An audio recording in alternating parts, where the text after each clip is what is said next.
Hello साथियों, स्वागत है आप सबका सोच ऑनलाइन क्लासेस में। कैसे हैं आप सब? मुझे पता है अच्छे होंगे। आप लोग का पढ़ाई लिखाई खूब बढ़िया चल रहा है। अगर आप भी बिहार बोर्ड मैट्रिक परीक्षा 2026 में एग्जाम दीजिएगा तो यह क्लास आपके लिए महत्वपूर्ण होने वाला है, क्योंकि आज हम लोग पढ़ने वाले हैं गणित का 20 मोस्ट हेवी ऑब्जेक्टिव, ठीक है, जो 2026 में आपको 100% देखने को मिलेगा। इसी में से क्वेश्चन आपको, ठीक है।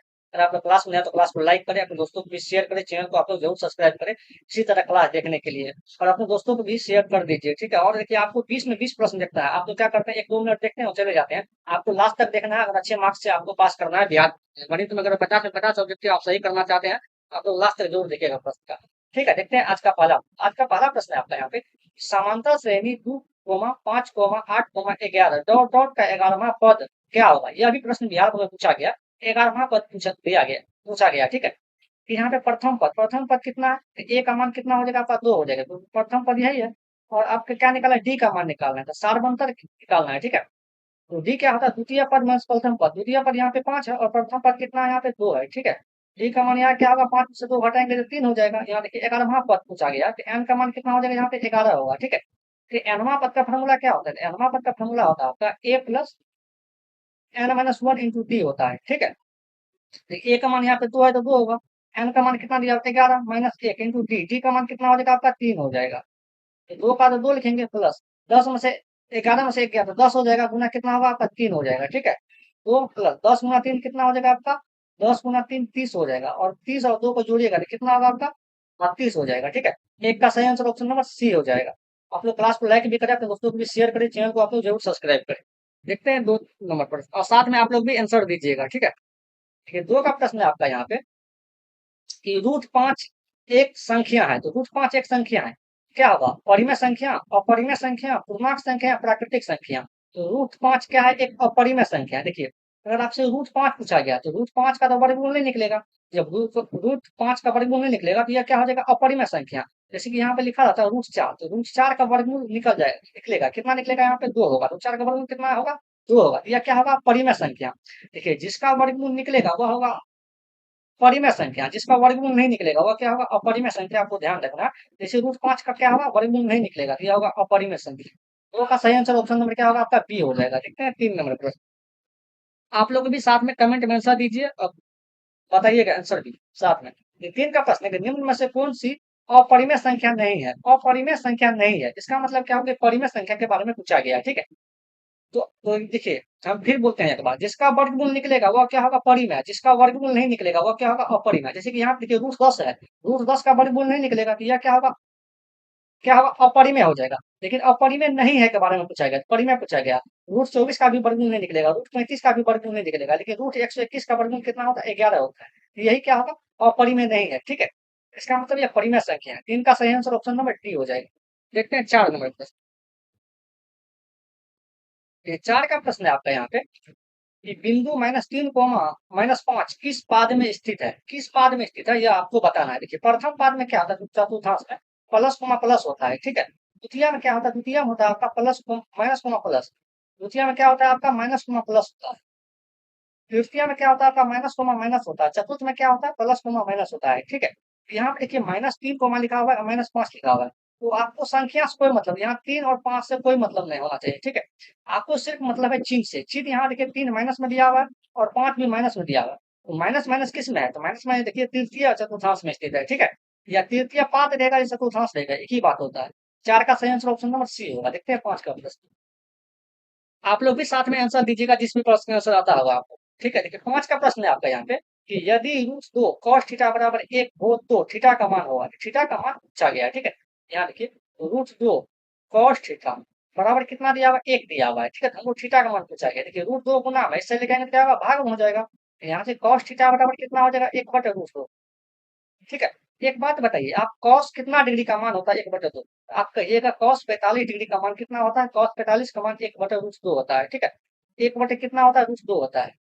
cos 45 का मान कितना होता है? 1/√2। तो 1/√2 के जगह पर हम क्या लिख सकते हैं? cos 45 डिग्री, क्योंकि हमको थीटा का मान निकालना है। तो cos थीटा बराबर कितना हो जाएगा आपका? 45 डिग्री। cos 45 डिग्री होगा, सॉरी, cos 45 डिग्री क्या होगा आपका? यहाँ पे cos 45 डिग्री हो जाएगा, ठीक है। ये दोनों डिग्री से cos का cos कैंसिल हो गया, तो थीटा बराबर कितना हो जाएगा आपका? 45 डिग्री, ठीक है। इसका आंसर क्या होगा? 45 डिग्री। तो 5 का सही आंसर ऑप्शन नंबर बी हो जाएगा। आप लोग भी साथ में आंसर दीजिएगा। यह प्रश्न बिहार बोर्ड में बार बार पूछा जाता है। उस टाइप का देखिए, अभी क्वेश्चन पूछा गया है बिहार बोर्ड में। तो 6 का प्रश्न है आपका यहाँ पे कि यदि √3 सेक थीटा बराबर 2 हो तो थीटा का मान होगा। इसका का मान क्या होगा? देखिए यहाँ पहले प्रश्न लिख लेते हैं। प्रश्न यहाँ पे √3 सेक थीटा बराबर कितना दिया हुआ है? 2 दिया हुआ है। देखिए √3 गुना है, इससे क्या होगा? भाग में हो जाएगा। यहाँ सेक थीटा बराबर क्या होगा? 2/√3 हो जाएगा।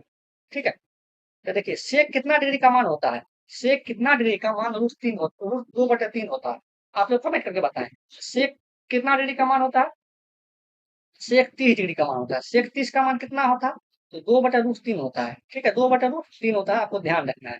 ठीक है, तो सेक थीटा, अब देखिए √3 की जगह पे क्या लिख सकते हैं? √2/3 की जगह पे लिख सकते हैं सेक थीटा, इसका मान होता है। यहाँ पे क्या लिखेंगे? सेक 30 डिग्री। ठीक है, ये सेक से सेक कैंसिल हो गया, थीटा बराबर कितना होगा आपका? 30 डिग्री हो गया। ठीक है, थीटा का मान कितना हो गया? 30 डिग्री। 6 का सही आंसर ऑप्शन नंबर बी हो जाएगा। देखते हैं 7 का प्रश्न। यह देखिए सभी क्वेश्चन, जो भी क्वेश्चन हम पढ़ रहे हैं, यह बिहार बोर्ड में पूछा गया है। ऐसा नहीं कि हम अपने मन से लाए हैं और बना करके लाए हैं। यह सभी क्वेश्चन तीनों का तीन लिए हैं, इसी टाइप में 3 प्रश्न लिए हैं। तो 2 नंबर प्रश्न पहला उसका पढ़ चुके हैं, तीसरा नंबर सवाल है। ठीक है, प्रश्न है यदि 2 cos थीटा बराबर √3 हो तो थीटा का मान क्या होगा? उसी तरह का प्रश्न है और बार बार पूछा जाता है। तो 2 cos थीटा बराबर कितना दिया हुआ है? यहाँ पे √3 दिया हुआ है। देखिए 2 गुना में इससे लेकर क्या होगा? भाग में हो जाएगा। तो यहाँ से cos थीटा बराबर कितना होगा? तो cos थीटा बराबर हो जाएगा आपका √3/2। अब कहिए cos कितना डिग्री का मान होता है? √3/2। cos 30 का मान होता है तो √3/2। ठीक है, हम √3/2 का जवाब क्या लिख सकते हैं? cos 30 degree. तो यहाँ से देखिए cos थीटा बराबर क्या होगा आपको? cos 30 degree. ठीक है, ये cos से cos कैंसिल हो गया। थीटा का मान यहाँ से कितना निकल गया? थीटा का मान निकल गया आपका 30 डिग्री। तो 7 का सही आंसर ऑप्शन नंबर सी हो जाएगा। देखते हैं 8 का प्रश्न। देखिए 8 के प्रश्न में अगर आप लोग यहाँ तक आ गए तो क्लास को लाइक भी करें, अपने दोस्तों को भी शेयर भी करें। ठीक है, और चैनल को आप लोग जरूर सब्सक्राइब करके आप लोग 1 लाख सब्सक्राइबर आप यानी कि 100 के तक आप लोग जरूर सब्सक्राइबर पहुंचाइए। ठीक है, आप लोग थोड़ा सपोर्ट कीजिए। देखते हैं 8 नंबर प्रश्न, आपके लिए इतना मेहनत करते हैं। चलिए 8 का प्रश्न है आपका यहाँ पे कि किसी निश्चित घटना की प्रायिकता होती है। किसी निश्चित घटना की प्रायिकता कितना होता है? कि किसी भी निश्चित घटना की प्रायिकता 1 होता है। कितना होता है? 1 होता है। अगर आपसे अनिश्चित पूछेगा, ठीक है, और निश्चित पूछेगा तो 0 होगा, लेकिन निश्चित पूछा गया तो क्या होगा? 1 होगा। आपको ध्यान रखना है। 8 का सही आंसर ऑप्शन नंबर क्या हो जाएगा आपका? बी हो जाएगा। देखते हैं 9 नंबर प्रश्न। 9 का प्रश्न है आपका यहाँ पे 3,5,2,5,7,5,8,5 का बहुलक है। तो बहुलक पूछा गया। ठीक है, देखिए क्लास 10th में बहुलक जो है ना 3 टाइप के पढ़ते हैं। ठीक है, क्लास 10th में बहुलक कितने टाइप के पढ़ते हैं? 3 टाइप का। तो आप लोग ध्यान रखिएगा चीजों को। तो इस टाइप को जब वो बहुलक पूछेगा, इसमें क्या होता है कि जो संख्या सबसे अधिक बार रिपीट हो उसे क्या कहते हैं? बहुलक कहते हैं। ठीक है, इसका परिभाषा होता है वैसी संख्या जो सबसे अधिक बार रिपीट हो उसे क्या कहते हैं? बहुलक कहते हैं। यहाँ देखिए ऑप्शन में 4 ऑप्शन दिया हुआ है। यही 4 में से क्या होगा? एक आंसर होगा। ठीक है, आपको ध्यान रखना है। यही 4 में से क्या होगा? एक आंसर होगा। तो ऑप्शन में 2 दिया हुआ है, तो आपको देखना है कि 2 कितना बार दिया हुआ है। देखिए 2 मात्र 1 बार दिया हुआ है। अब देखो ऑप्शन में 3 दिया हुआ है, 3 कितना बार दिया हुआ है? 1 बार मात्र 1 बार दिया हुआ है। देखिए 5 दिया, 5 कितना बार दिया हुआ है? 1 बार, 2 बार, 3 बार, 4 बार है। 5 के सामने आपको 4 लिख देना है। 8 कितना बार दिया हुआ है? मात्र 1 बार, 1 लिखना है। ठीक है, इसके सामने में। तो बहुलक क्या होता है? वैसी संख्या जो सबसे अधिक बार रिपीट हो उसे क्या कहते हैं? बहुलक कहते हैं। ये 5 कितना बार रिपीट हुआ है? 4 बार। 5 क्या हो जाएगा? बहुलक हो जाएगा। तो 9 का सही आंसर ऑप्शन नंबर क्या होगा आपका? सी हो जाएगा। देखते हैं अगला प्रश्न, 10 नंबर प्रश्न। ठीक है, 10 का प्रश्न है आपका यहाँ पे कि 64 के अभाज्य गुणनखंड में 2 का घातांक है। 64 के अभाज्य गुणनखंड में 2 का घातांक क्या होगा? ये पूछा गया। तो सबसे पहले क्या करेंगे? 64 का अभाज्य गुणनखंड निकालेंगे। ठीक है, इसका फैक्टर तोड़ेंगे। अगर दोष लगाइएगा तो कितना होगा आपका? 32 हो जाएगा। फिर अगर दोष लगाइएगा कितना होगा? 16 हो जाएगा। अगर फिर दोष लगाइएगा कितना होगा आपका? 8 हो जाएगा। 8 होगा, 18 नहीं होगा। ठीक है, और फिर दोष लगेगा कितना होगा आपका? 4 हो जाएगा। तो फिर दोष लगेगा कितना होगा? 2 हो जाएगा। फिर दोष लगेगा कितना होगा? 1 हो जाएगा। ठीक है, तो 64 बराबर कितना? अगर ये 2 कितना बार है? 1 2 3 4 5 6 बार। तो 2 को 6 बार गुना करते हैं। 1 2 3 4 5 6। 1 2 3 4 5 6। इसी को क्या लिखेंगे? 2 पावर 6। देखिए 2 का घात पूछा गया है कि 2 का घातांक क्या है? 2 का घात यहाँ पे कितना है? 6 है। इसका सही आंसर क्या होगा? 6 हो जाएगा। ठीक है, 10 का सही आंसर ऑप्शन नंबर सी हो जाएगा। देखते हैं 11 नंबर प्रश्न। 11 का प्रश्न है आपका यहाँ पे ये बहुपद x² माइनस 11 के शून्यक है। इसके शून्यक क्या होगा? देखिए x² माइनस 11 का शून्यक पूछा गया। शून्यक पूछा गया तो उसके बराबर क्या लगा देंगे? 0 निकाल लगा देंगे। ठीक है, अब देखिए x² बराबर क्या हो जाएगा? देखिए ये माइनस के 11 है, बराबर को साइड लेके जाएंगे क्या होगा? प्लस का 11 हो जाएगा। इस साइड स्क्वायर है, उस साइड लेके जाएंगे क्या होगा? रूट हो जाएगा। ठीक है, प्लस माइनस का रूट हो जाएगा, प्लस माइनस का रूट कितना हो जाएगा यहाँ पे 11 हो जाएगा, ठीक है। एक्स बराबर कितना होगा, प्लस का रूट 11, एक बार तो हो जाएगा प्लस का रूट 11, ठीक है, एक्स का मान। और दूसरा बार क्या हो जाएगा, माइनस का रूट 11 हो जाएगा, ठीक है, आपको ध्यान रखना है।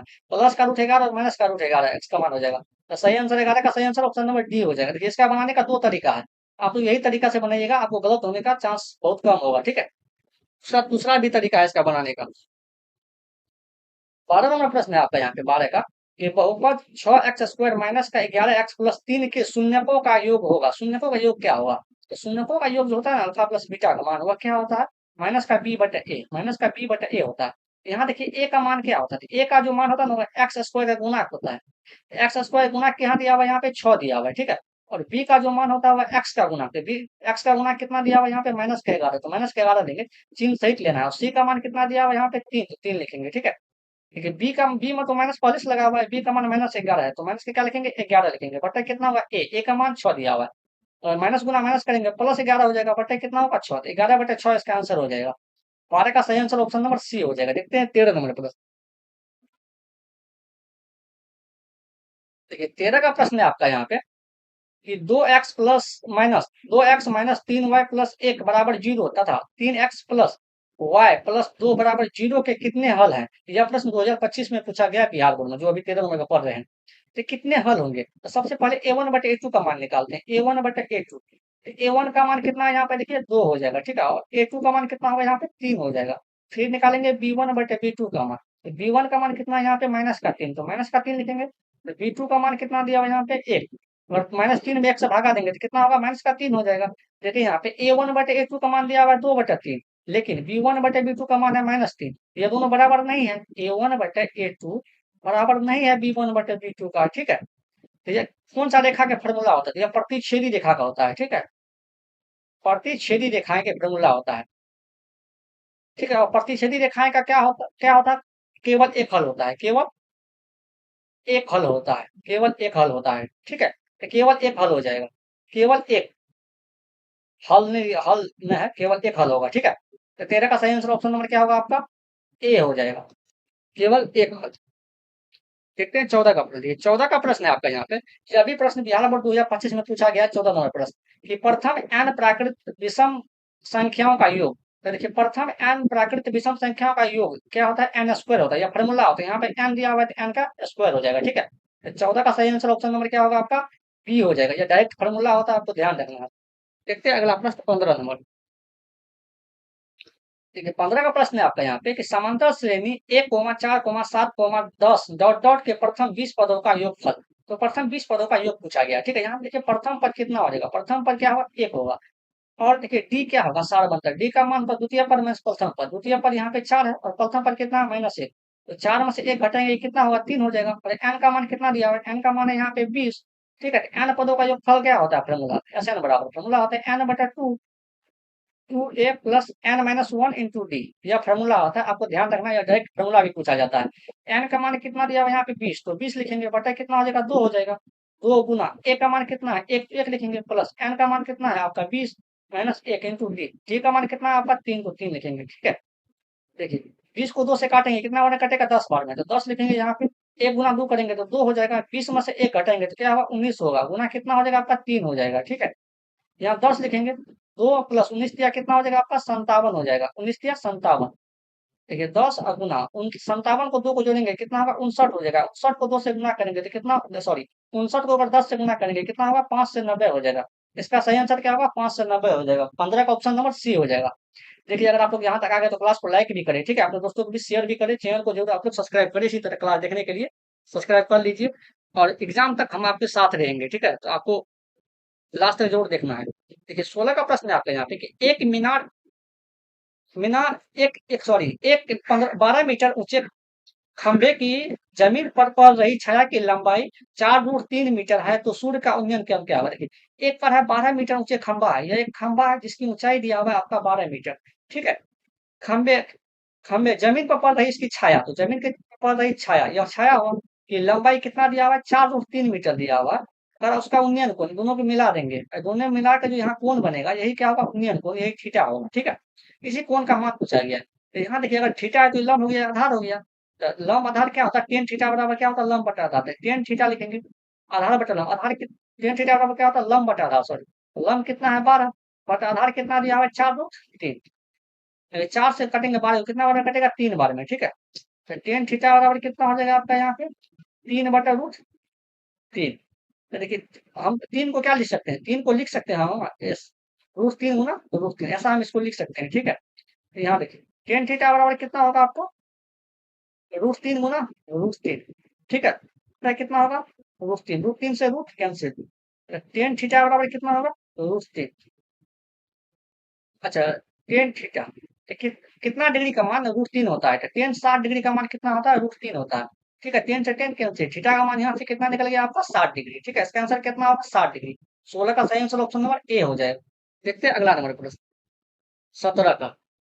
17 का प्रश्न है आपका यहाँ पे कि वृत्त के केंद्र पर बना वृत्त के केंद्र पर बना कौन होगा यहाँ पे, बना कौन होगा। तो देखिए वृत्त पे कितना डिग्री का कोण बनता है, तो वृत्त पे 360 डिग्री का कोण बनता है, ठीक है। वृत्त के केंद्र पर बना कोण होगा, तो कितना डिग्री होगा 360 डिग्री, आपको ध्यान रखना है। 17 का सही आंसर ऑप्शन नंबर सी हो जाएगा। देखते हैं 18 नंबर प्रश्न। 18 का प्रश्न है आपका यहाँ पे कि दो वृत्तों के क्षेत्रफलों का अनुपात दिया हुआ है 4:1 है, तो उनकी त्रिज्याओं का अनुपात होगा। देखिए दो वृत्त के क्षेत्रफल, जब भी आपको इस टाइप के सवाल दिया है, दो वृत्तों के क्षेत्रफल का अनुपात दिया हुआ है, क्षेत्रफल का अनुपात कितना दिया हुआ है आपका 4:1 दिया हुआ है, उनकी त्रिज्याओं का अनुपात पूछा गया, तो इनका त्रिज्याओं का अनुपात क्या हो जाएगा। देखिए यहाँ पे त्रिज्या का अनुपात, देखिए जब भी क्षेत्रफल दिया है आपको त्रिज्या पूछेगा, जो आपको दिया हुआ है इसका सिर्फ वर्गमूल निकाल लेना, आपको क्या करना है वर्गमूल निकालना है। 4 का वर्गमूल कितना हो जाएगा आपका 2, 1 का वर्गमूल 1 हो जाएगा। त्रिज्या पूछेगा या परिधि पूछा जाएगा, क्या पूछेगा परिधि, तब भी इसका रेशियो क्या होगा, जो त्रिज्या का अनुपात होता है वही परिधि का भी अनुपात होता है। त्रिज्या का अनुपात है 2:1, परिधि का भी अनुपात होगा 2:1, ठीक है। इसका सही आंसर क्या हो जाएगा आपका 2:1। 18 का सही आंसर ऑप्शन नंबर बी हो जाएगा। आपको ध्यान रखिए त्रिज्या भी पूछा गया था, त्रिज्या पूछे या परिधि पूछे एक ही बात होता है। तो इसका आंसर ऑप्शन नंबर बी हो जाएगा। देखते हैं अगला प्रश्न 19 नंबर प्रश्न। ठीक है 19 का प्रश्न है आपका यहाँ पे कि एक अर्धवृत्त का परिमाप 72 सेंटीमीटर है, तो उनकी त्रिज्या होगी। एक अर्धवृत्त है उसका परिमाप दिया हुआ है, कितना दिया हुआ है 72 सेंटीमीटर, तो उनकी त्रिज्या क्या होगा। तो अर्धवृत्त का फॉर्मूला क्या होता है, देखिए अर्धवृत्त का फॉर्मूला होता है आपका, परिमाप दिया हुआ है 2πr/2 + 2r, तो क्या होता है आपका r π + 2 होता है, ठीक है। यहाँ लिख देते हैं हम अर्धवृत्त का परिमाप, परिमाप दिया हुआ है कितना दिया हुआ है 72 सेंटीमीटर, ठीक है। अर्धवृत्त का फॉर्मूला क्या होता है, अर्धवृत्त का फॉर्मूला होता है आपका r × π + 2, यही किसके बराबर है 72 के बराबर है, ठीक है। आर पाई का मान क्या लिखेंगे 22/7, प्लस कितना होगा आपका 2 हो जाएगा बराबर 72। तो आर बराबर कितना होगा आपका यहाँ पे देखिए 7, 2 नया कुछ तो 2 के बटे में 1 है, 7 और 1 कैल्सियम लेंगे कितना होगा 7 होगा, 7 से 7 में भाग दीजिए एक बार में कटेगा, 1 को गुना कीजिएगा 22 होगा, प्लस का प्लस लिखेंगे, 1 से भाग दीजिएगा 7 में, कितना बार में कटेगा 7 बार में, 7 को 2 से गुना कीजिएगा कितना होगा 14 हो जाएगा, बराबर कितना होगा आपका 72 हो जाएगा, ठीक है। और देखिए आर बराबर में होगा, आर गुना में होगा, देखिए आर इंटू 22 को और 14 का जोड़ेगा कितना होगा 36 बटे कितना होगा आपका बटा 7 बराबर कितना होगा आपका 72 हो जाएगा, ठीक है। इसी को हम लिख सकते हैं आर बराबर 72। देखिए बराबर की साइड 36/7 था, तो बराबर को साइड लेके जाएंगे क्या होगा 7/36 हो जाएगा, ठीक है। तो पलटी मार देगा, 36 से काटेंगे 72 कितना बार कटेगा 2 बार में। आर का मान कितना होगा 7 × 2 कितना हो जाएगा आपका 14 सेंटीमीटर, यही तो पूछा गया, आर का मतलब त्रिज्या होता है 14 सेंटीमीटर। 19 का सही आंसर ऑप्शन नंबर ए होगा। देखते हैं 20 नंबर प्रश्न। 20 का प्रश्न है आपके दो वृत्त की त्रिज्याओं का अनुपात दिया हुआ है 5:7 है, तो उनके क्षेत्रफलों का अनुपात होगा। दो वृत्त की त्रिज्याओं का अनुपात दिया हुआ है, देखिए इस बार त्रिज्या का अनुपात दिया गया है और क्षेत्रफल पूछा गया है, आप लोग ध्यान रखिएगा, जो दिया है उसको लिख लेना है आपको। तो त्रिज्या का अनुपात कितना दिया हुआ है आपका 5:7 दिया हुआ है, ठीक है। और इसका क्षेत्रफल का अनुपात पूछा गया है, क्षेत्रफल। देखिए जो भी त्रिज्या का अनुपात दिया रहे उसका अगर क्षेत्र त्रिज्या का अनुपात दिया रहेगा, क्षेत्रफल पूछेगा, आपको क्या करना है सिर्फ स्क्वायर कर देना। 5 को भी स्क्वायर कर दीजिए, 7 का स्क्वायर कर दीजिए, 5 का स्क्वायर कितना हो जाएगा आपका 25, 7 का स्क्वायर कितना हो जाएगा आपका 49 हो जाएगा, तो 25:49 हो जाएगा इसका आंसर। ऑप्शन नंबर डी होगा 20 का, ठीक है। देखिए अगर आप लोग यहाँ तक आ गए तो क्लास को लाइक करें, अपने दोस्तों को भी शेयर करें, क्योंकि यह आज का आखिरी प्रश्न था। क्लास को लाइक शेयर सब्सक्राइब जरूर कर लीजिए, और इसी तरह क्लास देखने के लिए आप चैनल को जरूर सब्सक्राइब करें। आज के लिए इतना ही, मिलते हैं अगले क्लास में। Thank you.